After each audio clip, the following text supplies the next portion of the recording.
With news from Pakistan, where lawyers in Lahore clashed with the police. The images that we'll be showing you on your screen. Violent clashes outside the Lahore. Pakistan इन दिनों महंगाई से लगातार जूझ रहा है। कमजोर currency और खस्ता हाल अर्थव्यवस्था। भाई हर बंदा तंग है, इस महंगाई से तंग है, बच्चों को मारने पे तंग आ गए हैं। 200 रुपए मटर दे रहे हैं, कोई मटर की औकात है? गरीब आदमी तो पाव मटर लेके बच्चे को रोटी नहीं खिला सकता। आटा, घी, चीनी, हर चीज महंगी हो गई है। यहाँ तक कि प्याज 250 रुपए किलो मिल। 14 अगस्त 1947 को पाकिस्तान आज़ाद हुआ, जिसके संस्थापक मोहम्मद अली जिन्ना थे। उन्होंने कभी सपने में भी नहीं सोचा होगा कि जिस खुशहाल और समृद्ध पाकिस्तान की वो कल्पना कर रहे हैं वह एक दिन कटोरा लेने के लिए मजबूर हो जाएगा। कई लोगों का मानना है कि मोहम्मद अली जिन्ना ने पाकिस्तान को एक अलग देश बनाकर और भारत के टुकड़े करके सही नहीं किया, लेकिन उसमें गलती सिर्फ जिन्ना की नहीं थी, उसमें गलती हमारे देश के लीडरों की भी थी। अगर वो चाहते तो इस बंटवारे को रोक सकते थे। जब भारत और पाकिस्तान के बंटवारे की बात चल रही थी, तब गांधी जी ने कहा था कि अगर भारत और पाकिस्तान का बंटवारा होगा तो वो मेरी लाश के ऊपर से होगा। लेकिन आपको यह जानकर हैरानी होगी कि उन्हीं गांधी जी की सहमति के द्वारा भारत और पाकिस्तान का बंटवारा हुआ था। जिन्ना पाकिस्तान को एक सेक्युलर देश बनाना चाहते थे। जिन्ना पाकिस्तान को एक ऐसा देश बनाना चाहते थे जिसमें सभी जात, धर्म और संप्रदाय के लोग आपस में मिलजुल कर एक साथ रह सकें। उनका मानना था कि उनके द्वारा लिया गया यह भारत और पाकिस्तान का बंटवारे का डिसीजन बिल्कुल सही है। लेकिन 11 सितंबर 1948 को जिन्ना की अचानक से मौत हो जाती है। जिन्ना की मौत के बाद पाकिस्तान के अंदर राजनीतिक अस्थिरता उत्पन्न हो गई। 23 मार्च 1956 में पाकिस्तान का पहला संविधान लागू हुआ, जिसके हिसाब से पाकिस्तान को एक इस्लामिक राष्ट्र घोषित कर दिया गया। साल 1956 से लेकर आज तक पाकिस्तान में 3 बार संविधान को बदला जा चुका है। आज़ादी के बाद से ही पाकिस्तान में राजनीतिक अस्थिरता बनी हुई है। पाकिस्तान में आज तक कोई भी राजनीतिक पार्टी अपने 5 वर्ष का कार्यकाल पूरा नहीं कर सकी है। कभी वहाँ पर राजनीतिक पार्टी का शासन होता है तो कभी वहाँ पर राष्ट्रपति शासन लगा दिया जाता है, तो कभी वहाँ की शासन व्यवस्था को वहाँ की सेना संभालने लगती है। आरोप ये भी लगते रहे हैं कि भले ही पाकिस्तान में शासन व्यवस्था को कोई राजनीतिक पार्टी संभाल रही हो, लेकिन पर्दे के पीछे से हमेशा सेना ही काम करती है। पाकिस्तान का पूरा कंट्रोल पाकिस्तानी आर्मी के पास ही है। पाकिस्तान की आर्मी जब चाहे किसी को राष्ट्रपति, प्रधानमंत्री बना दे या फिर जब चाहे वह तख्ता पलट करवा दे। इस पूरे चक्कर में वहाँ की गरीब जनता को सबसे ज़्यादा परेशानी उठानी पड़ रही है। आज वहाँ के लोगों को गरीबी, बेरोजगारी, महंगाई जैसी कई सारी गंभीर समस्याओं का सामना करना पड़ रहा है। वहाँ के नेता इस सारी समस्या के लिए एक दूसरे को दोषी ठहराते हैं। विश्व बैंक की माने तो 2023 में पाकिस्तान ने IDA से 2.3 बिलियन डॉलर की फंडिंग हासिल की है। पाकिस्तान आज कर्ज लेने के मामले में दुनिया का पहले नंबर का देश बन चुका है। पाकिस्तान को आज़ाद हुए 77 साल हो चुके हैं। इन 77 सालों में पाकिस्तान की जनता ने कई सारे उतार चढ़ाव देखे।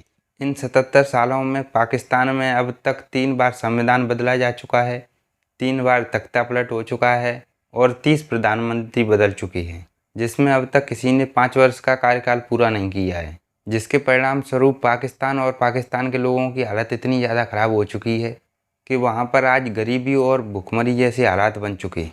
अगर पाकिस्तान में ऐसा ही चलता रहा तो पाकिस्तान के लिए वो दिन दूर नहीं जब वह एक दिवालिया राष्ट्र घोषित हो जाएगा। पाकिस्तान भारत से एक दिन पहले आज़ाद हुआ था, लेकिन भारत इतनी तरक्की कर चुका है और पाकिस्तान की हालत आज भी खस्ताहाल है। वहीं भारत आज हर क्षेत्र में तरक्की करता जा रहा है। पाकिस्तान की इस हालत के क्या प्रमुख कारण हैं, आगे वीडियो में जानते हैं। अमेरिका ने पाकिस्तान की हमेशा से ही मदद की है, लेकिन अमेरिका बगैर अपने फ़ायदे की किसी की मदद नहीं करता है। यह बात हम सब अच्छी तरह से जानते हैं, जहाँ तक कि पाकिस्तान अमेरिका की मदद से ही भारत से युद्ध लड़ पाया था। 11 सितंबर 2001 को अलकायदा ने अमेरिका के ऊपर अटैक किया, जिसके जवाब में अमेरिका ने अफगानिस्तान में आतंकवाद को ख़त्म करने की कसम खाई थी, जिसके लिए अमेरिका को पाकिस्तान की बहुत ही ज़्यादा ज़रूरत थी।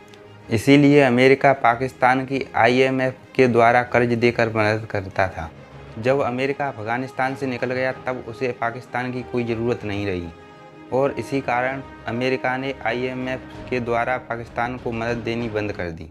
पाकिस्तान को जो पैसा देश की शिक्षा, स्वास्थ्य और डेवलपमेंट के ऊपर खर्च करना चाहिए, पाकिस्तान ने उस पैसे का खर्चा सबसे ज़्यादा अपनी सेना और TTP जैसे पाकिस्तानी आतंकवादी संगठन के ऊपर किया। यह भी एक प्रमुख कारण है कि आज के समय पर पाकिस्तान में कोई भी बाहरी कंपनी आकर इन्वेस्टमेंट नहीं करना चाहती, और जो कंपनियां पहले से पाकिस्तान में हैं वो भी अब धीरे धीरे अपना बोरिया बिस्तर बांधकर निकलने की तैयारी कर रही हैं।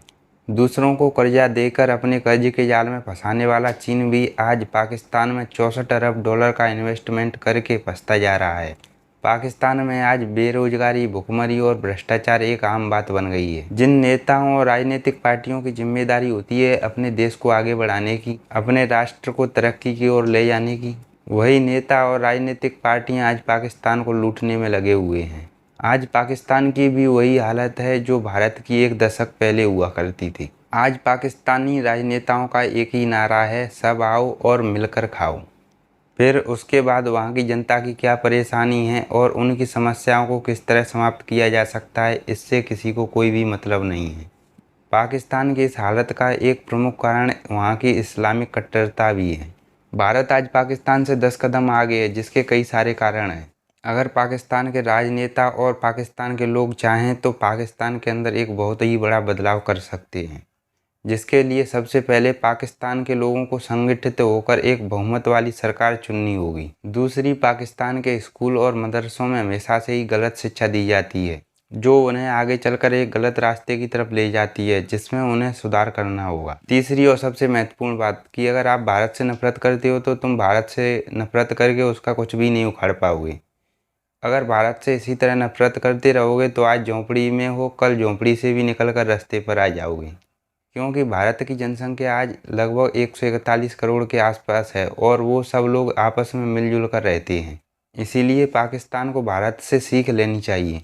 लेकिन यहाँ पर एक बात समझने वाली और है, पाकिस्तान की टोटल आबादी 23.58 करोड़ के आसपास है और भारत के एक राज्य उत्तर प्रदेश की टोटल आबादी 24.14 करोड़ के आसपास है। पाकिस्तान को आज के समय पर पूरी आर्मी, राजनीतिक पार्टी और राजनेता मिलकर नहीं संभाल पा रहे हैं, वहीं उत्तर प्रदेश को अकेले योगी बाबा ही चला रहे हैं। इस हिसाब से पाकिस्तान को संभालने के लिए अकेले योगी जी ही काफ़ी हैं। आपकी इसके बारे में क्या राय है, कमेंट करके ज़रूर बताएं। और अगर आपको वीडियो अच्छा लगा हो तो वीडियो को लाइक करना ना भूलें। मेरे हिसाब से आपको वीडियो अच्छी तरह से समझ में आ गई होगी। मिलते हैं अगले वीडियो में, तब तक के लिए जय हिंद, जय भारत।